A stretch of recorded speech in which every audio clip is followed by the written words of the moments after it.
बृहस्पतिवार व्रत कथा। प्राचीन समय की बात है। एक बड़ा प्रतापी तथा दानी राजा था। वह प्रत्येक गुरुवार को व्रत रखता एवं पूजन करता था। यह उसकी रानी को अच्छा न लगता। न वह व्रत करती और न ही किसी को एक पैसा दान में देती। राजा को भी वह ऐसा करने से मना किया करती। एक समय की बात है कि राजा शिकार खेलने वन को चले गए। घर पर रानी और दासी थी। उस समय गुरु बृहस्पति साधु का रूप धारण कर राजा के दरवाजे पर भिक्षा मांगने आए। साधु ने रानी से भिक्षा मांगी तो वह कहने लगी, हे साधु महाराज, मैं इस दान और पुण्य से तंग आ गई हूँ। आप कोई ऐसा उपाय बताएं जिससे यह सारा धन नष्ट हो जाए तथा मैं आराम से रह सकूं। साधु रूपी बृहस्पति देव ने कहा, हे देवी, तुम बड़ी विचित्र हो। संतान और धन से भी कोई दुखी होता है। अगर तुम्हारे पास धन अधिक है तो इसे शुभ कार्यों में लगाओ जिससे तुम्हारे दोनों लोग सुधरें। परंतु साधु की इन बातों से रानी खुश नहीं हुई। उसने कहा, मुझे ऐसे धन की आवश्यकता नहीं जिसे मैं अन्य लोगों को दान दूं तथा जिसको संभालने में ही मेरा सारा समय नष्ट हो जाए। साधु ने कहा, यदि तुम्हारी ऐसी इच्छा है तो जैसा मैं तुम्हें बताता हूँ तुम वैसा ही करना। बृहस्पतिवार के दिन घर को गोबर से लीपना, अपने केशों को पीली मिट्टी से धोना, केशों को धोते समय स्नान करना, राजा से हजामत बनाने को कहना, भोजन में मांस मदिरा खाना, कपड़ा धोबी के यहाँ धुलने डालना। इस प्रकार 7 बृहस्पतिवार करने से तुम्हारा सब धन नष्ट हो जाएगा। इतना कहकर साधु बने बृहस्पतिदेव अंतर्धान हो गए। साधु के कहे अनुसार करते हुए रानी को केवल 3 बृहस्पतिवार ही बीते थे कि उसकी समस्त धन संपत्ति नष्ट हो गई। भोजन के लिए परिवार तरसने लगा। एक दिन राजा रानी से बोला, हे रानी, तुम यहीं रहो, मैं दूसरे देश को जाता हूँ, क्योंकि यहाँ पर मुझे सभी जानते हैं, इसलिए मैं यहाँ कोई छोटा कार्य नहीं कर सकता। ऐसा कहकर राजा परदेश चला गया। वहाँ वह जंगल से लकड़ी काटकर लाता और शहर में बेचता। इस तरह वह अपना जीवन व्यतीत करने लगा। इधर राजा के बिना रानी और दासी दुखी रहने लगी। एक समय जब रानी और दासियों को 7 दिन बिना भोजन के रहना पड़ा तो रानी ने अपनी दासी से कहा, हे दासी, पास ही के नगर में मेरी बहन रहती है। वह बड़ी धनवान है, तो उसके पास जाओ और कुछ ले आ ताकि थोड़ा बहुत गुजर बसर हो जाए। दासी रानी की बहन के पास गई। उस दिन बृहस्पतिवार था। रानी की बहन उस समय बृहस्पतिवार की कथा सुन रही थी। दासी ने रानी की बहन को अपनी रानी का संदेश दिया, लेकिन रानी की बहन ने कोई उत्तर नहीं दिया। जब दासी को रानी की बहन से कोई उत्तर नहीं मिला तो वह बहुत दुखी हुई। उसे क्रोध भी आया। दासी ने वापस आकर रानी को सारी बात बता दी। सुनकर रानी ने अपने भाग्य को कोसा। उधर रानी की बहन ने सोचा कि मेरी बहन की दासी आई थी, परंतु मैं उससे नहीं बोली, इससे वह बहुत दुखी हुई होगी। तत् सुनकर और पूजन समाप्त कर वह अपनी बहन के घर गई और कहने लगी, हे बहन, मैं बृहस्पतिवार का व्रत कर रही थी। तुम्हारी दासी गई, परंतु जब तक कथा होती है तब तक न उठते हैं और न बोलते हैं, इसीलिए मैं नहीं बोली। कहो, दासी क्यों गई थी? रानी बोली, बहन, हमारे घर अनाज नहीं था। ऐसा कहते कहते रानी की आंखें भर आईं। उसने दासियों समेत भूखा रहने की बात भी अपनी बहन को बता दी। रानी की बहन बोली, बहन देखो, बृहस्पतिदेव भगवान सबकी मनोकामना पूर्ण करते हैं। देखो, शायद तुम्हारे घर में अनाज रखा हो। यह सुनकर दासी घर के अंदर गई तो वहां उसे एक घड़ा अनाज का भरा मिल गया। उसे बड़ी हैरानी हुई, क्योंकि उसने एक एक बर्तन देख लिया था। उसने बाहर आकर रानी को बताया। दासी रानी से कहने लगी, हे रानी, जब हमको अन्न नहीं मिलता तो हम व्रत ही तो करते हैं, इसलिए क्यों न इनसे व्रत और कथा की विधि पूछ ली जाए, हम भी व्रत किया करेंगे। दासी के कहने पर रानी ने अपनी बहन से बृहस्पतिवार व्रत के बारे में पूछा। उसकी बहन ने बताया, बृहस्पतिवार के व्रत में चने की दाल और मुनक्का से विष्णु भगवान का केले की जड़ में पूजन करे तथा दीपक जलावे, पीला भोजन करे तथा कथा सुने। इससे गुरु भगवान बृहस्पति प्रसन्न होते हैं, मनोकामना पूर्ण करते हैं। व्रत और पूजन की विधि बताकर रानी की बहन अपने घर लौट गई। रानी और दासी दोनों ने निश्चय किया कि बृहस्पतिदेव भगवान का पूजन जरूर करेंगे। 7 रोज बाद जब बृहस्पतिवार आया तो उन्होंने व्रत रखा। गुड़साल में जाकर चना और गुड़ बीन लाई तथा उसकी दाल से केले की जड़ तथा विष्णु भगवान का पूजन किया। अब पीला भोजन कहाँ से आए? दोनों बड़ी दुखी हुई, परंतु उन्होंने व्रत किया था इसलिए बृहस्पतिदेव भगवान प्रसन्न थे। एक साधारण व्यक्ति के रूप में वे 2 थालों में सुंदर पीला भोजन लेकर आए और दासी को देकर बोले, हे दासी, यह भोजन तुम्हारे लिए और तुम्हारी रानी के लिए है, इसे तुम दोनों ग्रहण करना। दासी भोजन पाकर बहुत प्रसन्न हुई। उसने रानी को सारी बात बताई। उसके बाद से वे प्रत्येक बृहस्पतिवार को गुरु भगवान का व्रत और पूजन करने लगी। बृहस्पति भगवान की कृपा से उनके पास धन हो गया, परंतु रानी फिर पहले की तरह आलस्य करने लगी। तब दासी बोली, देखो रानी, तुम पहले भी इस प्रकार आलस्य करती थी, तुम्हें धन के रखने में कष्ट होता था, इस कारण सभी धन नष्ट हो गया। अब गुरु भगवान की कृपा से धन मिला है तो फिर तुम्हें आलस्य होता है। बड़ी मुसीबतों के बाद हमने यह धन पाया है, इसलिए हमें दान पुण्य करना चाहिए। अब तुम भूखे मनुष्यों को भोजन कराओ, प्याव लगवाओ, ब्राह्मणों को दान दो, कुआं तालाब बावड़ी आदि का निर्माण करवाओ, मंदिर पाठशाला बनवाकर ज्ञान दान दो, कुंवारी कन्याओं का विवाह करवाओ, अर्थात धन को शुभ कार्यों में खर्च करो, जिससे तुम्हारे कुल का यश बढ़े तथा स्वर्ग प्राप्त हो और पितर प्रसन्न हो। दासी की बात मानकर रानी शुभ कर्म करने लगी। उसका यश फैलने लगा। एक दिन रानी और दासी आपस में विचार करने लगी कि न जाने राजा किस दशा में होंगे, उनकी कोई खोज खबर भी नहीं है। उन्होंने श्रद्धापूर्वक गुरु बृहस्पति भगवान से प्रार्थना की कि राजा जहाँ कहीं भी हो, शीघ्र वापस आ जाएं। उधर राजा परदेश में बहुत दुखी रहने लगा। वह प्रतिदिन जंगल से लकड़ी बीनकर लाता और उसे शहर में बेचकर अपने दुखी जीवन को बड़ी कठिनता से व्यतीत करता। एक दिन दुखी हो अपनी पुरानी बातों को याद करके वह रोने लगा और उदास हो गया। उसी समय राजा के पास बृहस्पतिदेव साधु के वेश में आकर बोले, हे लकड़हारे, तुम इस सुनसान जंगल में किस चिंता में बैठे हो, मुझे बतलाओ। यह सुन राजा के नेत्रों में जल भर आया। साधु की वंदना कर राजा ने अपनी संपूर्ण कहानी सुना दी। महात्मा दयालु होते हैं। वे राजा से बोले, हे राजा, तुम्हारी पत्नी ने बृहस्पतिदेव के प्रति अपराध किया था, जिसके कारण तुम्हारी यह दशा हुई। अब तुम किसी प्रकार की चिंता मत करो, भगवान तुम्हें पहले से अधिक धन देंगे। देखो, तुम्हारी पत्नी ने बृहस्पतिवार का व्रत प्रारंभ कर दिया है। अब तुम भी बृहस्पतिवार का व्रत करके चने की दाल व गुड़ जल के लोटे में डालकर केले का पूजन करो। फिर कथा कहो या सुनो, भगवान तुम्हारी सब कामनाओं को पूर्ण करेंगे। साधु की बात सुनकर राजा बोला, हे प्रभु, लकड़ी बेचकर तो इतना पैसा भी नहीं बचता जिससे भोजन करने के उपरांत कुछ बचा सकूं। मैंने रात्रि में अपनी रानी को व्याकुल देखा है। मेरे पास कोई साधन नहीं जिससे इसका समाचार जान सकूं। फिर मैं बृहस्पतिदेव की क्या कहानी कहूं, यह भी मुझको मालूम नहीं है। साधु ने कहा, हे राजा, मन में बृहस्पति भगवान के पूजन व्रत का निश्चित करो, वे स्वयं तुम्हारे लिए कोई राह बना देंगे। बृहस्पतिवार के दिन तुम रोजाना की तरह लकड़ियां लेकर शहर में जाना। तुम्हें रोज से दुगना धन प्राप्त होगा, जिससे तुम भली भांति भोजन कर लोगे तथा बृहस्पतिदेव की पूजा का सामान भी आ जाएगा। जो तुमने बृहस्पतिवार की कहानी के बारे में पूछा है, वह इस प्रकार है। बृहस्पतिदेव की कहानी प्राचीन काल में एक बहुत ही निर्धन ब्राह्मण था। उसके कोई संतान नहीं थी।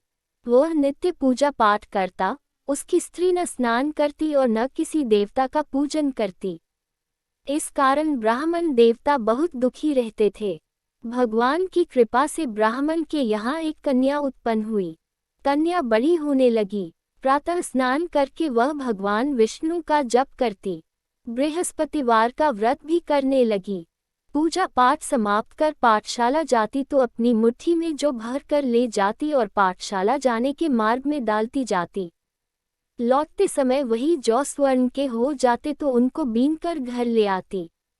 एक दिन वह बालिका सूप में उन सोने के जौ को फटक कर साफ कर रही थी कि तभी उसकी माँ ने देख लिया और कहा, हे बेटी, सोने के जौ को फटकने के लिए सोने का सूप भी तो होना चाहिए।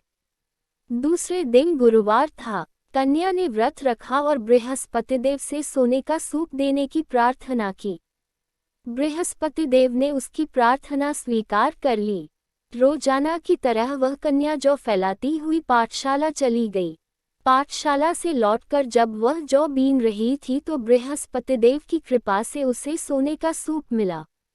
उसे वह घर ले आई और उससे जौ साफ करने लगी, परंतु उसकी माँ का वही ढंग रहा।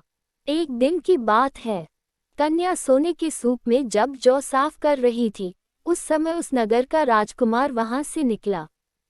कन्या के रूप को देखकर वह उस पर मोहित हो गया। राजमहल आकर वह भोजन तथा जल त्याग कर उदास होकर लेट गया।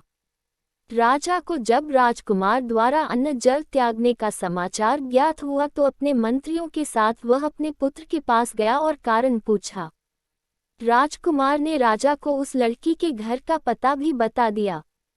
मंत्री उस लड़की के घर गया। मंत्री ने ब्राह्मण के समक्ष राजा की ओर से निवेदन किया। कुछ ही दिन बाद ब्राह्मण की कन्या का विवाह राजकुमार के साथ संपन्न हो गया। कन्या के घर से जाते ही ब्राह्मण के घर में पहले की भांति गरीबी का निवास हो गया। एक दिन दुखी होकर ब्राह्मण अपनी पुत्री से मिलने गए। बेटी ने पिता की अवस्था को देखा और अपनी माँ का समाचार पूछा। ब्राह्मण ने सभी हाल कह सुनाया। कन्या ने बहुत सा धन देकर अपने पिता को विदा कर दिया, लेकिन कुछ दिन बाद फिर वही हाल हो गया। ब्राह्मण फिर अपनी कन्या के यहाँ गया और सभी हाल कहा तो पुत्री बोली, हे पिताजी, आप माताजी को यहाँ लिवा लाओ, मैं उन्हें वह विधि बता दूंगी जिससे गरीबी दूर हो जाए। ब्राह्मण देवता अपनी स्त्री को साथ लेकर अपनी पुत्री के पास राजमहल पहुँचे तो पुत्री अपनी माँ को समझाने लगी, हे माँ, तुम प्रातःकाल स्नानादि करके विष्णु भगवान का पूजन करो तो सब दरिद्रता दूर हो जाएगी। परंतु उसकी माँ ने उसकी एक भी बात नहीं मानी। वह प्रातःकाल उठकर अपनी पुत्री का बच्चा झूठन खा लेती थी। एक दिन उसकी पुत्री को बहुत गुस्सा आया। उसने अपनी माँ को एक कोठरी में बंद कर दिया। प्रातः उसे स्नानादि करा के पूजा पाठ करवाया तो उसकी माँ की बुद्धि ठीक हो गई। इसके बाद वह नियम से पूजा पाठ करने और प्रत्येक बृहस्पतिवार को व्रत रखने लग। इस व्रत के प्रभाव से मृत्यु के बाद वह स्वर्ग को गई। वह ब्राह्मण भी सुखपूर्वक इस लोक का सुख भोग कर स्वर्ग को प्राप्त हुआ। इस तरह कहानी कहकर साधु देवता वहां से लोप हो गए। धीरे धीरे समय व्यतीत होने पर फिर बृहस्पतिवार का दिन आया। राजा जंगल से लकड़ी काटकर शहर में बेचने गया। उसे उस दिन और दिनों से अधिक धन मिला। राजा ने चन्न, गुड़ आदि लाकर बृहस्पतिवार का व्रत किया। उस दिन से उसके सभी क्लेश दूर हुए। परंतु जब अगले गुरुवार का दिन आया तो वह बृहस्पतिवार का व्रत करना भूल गया। इस कारण बृहस्पति भगवान नाराज हो गए। उस दिन उस नगर के राजा ने विशाल यज्ञ का आयोजन किया था। अपने समस्त राज्य में घोषणा करवा दी कि सभी मेरे यहाँ भोजन करने आवे, किसी के घर चूल्हा न जले। इस आज्ञा को जो न मानेगा उसको फांसी दे दी जाएगी। राजा की आज्ञानुसार राज्य के सभी वासी राजा के भोज में सम्मिलित हुए, लेकिन लकड़हारा कुछ देर से पहुंचा, इसीलिए राजा उसको अपने साथ महल में ले गए। जब राजा लकड़हारे को भोजन करा रहे थे तो रानी की दृष्टि उस खूंटी पर पड़ी जिस पर उसका हार लटका हुआ था। उसे हार खूंटी पर लटका दिखाई नहीं दिया। रानी को निश्चय हो गया कि मेरा हार इस लकड़हारे ने चुरा लिया है। उसी समय सैनिक बुलवाकर उसको जेल में डलवा दिया। लकड़हारा जेल में विचार करने लगा कि न जाने कौन से पूर्वजन्म के कर्म से मुझे यह दुख प्राप्त हुआ, और जंगल में मिले साधु को याद करने लगा। तत्काल बृहस्पतिदेव साधु के रूप में प्रकट हो गए और कहने लगे, अरे मूर्ख, तूने बृहस्पति देवता की कथा नहीं की, इसी कारण तुझे दुख प्राप्त हुआ है। अब चिंता मत कर, बृहस्पतिवार के दिन जेल खाने के दरवाजे पर तुझे 4 पैसे जड़े मिलेंगे, उनसे तू बृहस्पतिवार की पूजा करना तो तेरे सभी कष्ट दूर हो जाएंगे। अगले बृहस्पतिवार उसे जेल के द्वार पर 4 पैसे मिले। राजा ने पूजा का सामान मंगवाकर कथा कही और प्रसाद बांटा। उसी रात्रि में बृहस्पतिदेव ने उस नगर के राजा को स्वप्न में कहा, हे राजा, तूने जिसे जेल में बंद किया है उसे कल छोड़ देना, वह निर्दोष है। राजा प्रातःकाल उठा और खूंटी पर हार टंगा देखकर लकड़हारे को बुलाकर क्षमा मांगी तथा राजा के योग्य सुंदर वस्त्र आभूषण भेंटकर उसे विदा किया। गुरुदेव की आज्ञानुसार राजा अपने नगर को चल दिया। राजा जब नगर के निकट पहुंचा तो उसे बड़ा ही आश्चर्य हुआ। नगर में पहले से अधिक बाग, तालाब और कुएं तथा बहुत सी धर्मशालाएं, मंदिर आदि बने हुए थे। राजा ने पूछा कि यह किसका बाग और धर्मशाला है। तब नगर के सब लोग कहने लगे कि यह सब रानी और दासी द्वारा बनवाए गए हैं। राजा को आश्चर्य हुआ और गुस्सा भी आया कि उसकी अनुपस्थिति में रानी के पास धन कहाँ से आया होगा। जब रानी ने यह खबर सुनी कि राजा आ रहे हैं तो उसने अपनी दासी से कहा, हे दासी, देख, राजा हमको कितनी बुरी हालत में छोड़ गए थे, वो हमारी ऐसी हालत देखकर लौट न जाएं, इसलिए तू दरवाजे पर खड़ी हो जा। रानी की आज्ञानुसार दासी दरवाजे पर खड़ी हो गई और जब राजा आए तो उन्हें अपने साथ महल में लिवा लाई। तब राजा ने क्रोध करके अपनी तलवार निकाली और पूछने लगा, बताओ, यह धन तुम्हें कैसे प्राप्त हुआ है? तब रानी ने सारी कथा कह सुनाई। राजा ने निश्चय किया कि मैं रोजाना दिन में 3 बार कथा कहा करूंगा तथा रोज व्रत किया करूंगा। अब हर समय राजा के दुपट्टे में चने दाल बंधी रहती तथा दिन में 3 बार कथा कहता। एक रोज राजा ने विचार किया कि चलो अपनी बहन के यहाँ हो हम। इस तरह का निश्चय कर राजा घोड़े पर सवार हो अपनी बहन के यहाँ चल दिया। मार्ग में उसने देखा कि कुछ आदमी एक मुर्दे को लिए जा रहे हैं। उन्हें रोककर राजा कहने लगा, अरे भाइयों, मेरी बृहस्पति की कथा सुन लो। वे बोले, लो, हमारा तो आदमी मर गया है, इसको अपनी कथा की पड़ी है। परंतु कुछ आदमी बोले, अच्छा कहो, हम तुम्हारी कथा भी सुनेंगे। राजा ने दाल निकाली और कथा कहनी शुरू कर दी। जब कथा आधी हुई तो मुर्दा हिलने लगा और जब कथा समाप्त हुई तो राम राम करके वह मुर्दा खड़ा हो गया। राजा आगे बढ़ा, उसे चलते चलते शाम हो गई। आगे मार्ग में उसे एक किसान खेत में हल चलाता मिला। राजा ने उससे कथा सुनने का आग्रह किया, लेकिन वह नहीं माना। राजा आगे चल पड़ा। राजा के हत्ते ही बैल पछाड़ खाकर गिर गए तथा किसान के पेट में बहुत जोर से दर्द होने लगा। उसी समय किसान की पत्नी रोटी लेकर आई। उसने जब देखा तो अपने पुत्र से सब हाल पूछा। बेटे ने सभी हाल बता दिया। बुढ़िया दौड़ी दौड़ी उस घुड़सवार के पास गई और उससे बोली, मैं तेरी कथा सुनूंगी, तू अपनी कथा मेरे खेत पर ही चलकर कहना। राजा ने लौटकर बुढ़िया के खेत पर जाकर कथा कही, जिसके सुनते ही बैल खड़े हो गए तथा किसान के पेट का दर्द भी बंद हो गया। राजा अपनी बहन के घर पहुंच गया। बहन ने भाई की खूब मेहमानी की। दूसरे रोज प्रातःकाल राजा जागा तो वह देखने लगा कि सब लोग भोजन कर रहे हैं। राजा ने अपनी बहन से जब पूछा, ऐसा कोई मनुष्य है जिसने भोजन नहीं किया हो, जो मेरी बृहस्पतिवार की कथा सुन ले? बहन बोली, हे भैया, यह देश ऐसा ही है। पहले यहाँ के लोग भोजन करते हैं, बाद में अन्य काम करते हैं। फिर वह एक कुम्हार के घर गई, जिसका लड़का बीमार था। उसे मालूम हुआ कि उसके यहाँ 3 दिन से किसी ने भोजन नहीं किया है। रानी ने अपने भाई की कथा सुनने के लिए कुम्हार से कहा। वह तैयार हो गया। राजा ने जाकर बृहस्पतिवार की कथा कही, जिसको सुनकर उसका लड़का ठीक हो गया। अब तो राजा की प्रशंसा होने लगी। एक दिन राजा ने अपनी बहन से कहा, हे बहन, मैं अब अपने घर जाऊंगा, तुम भी तैयार हो जाओ।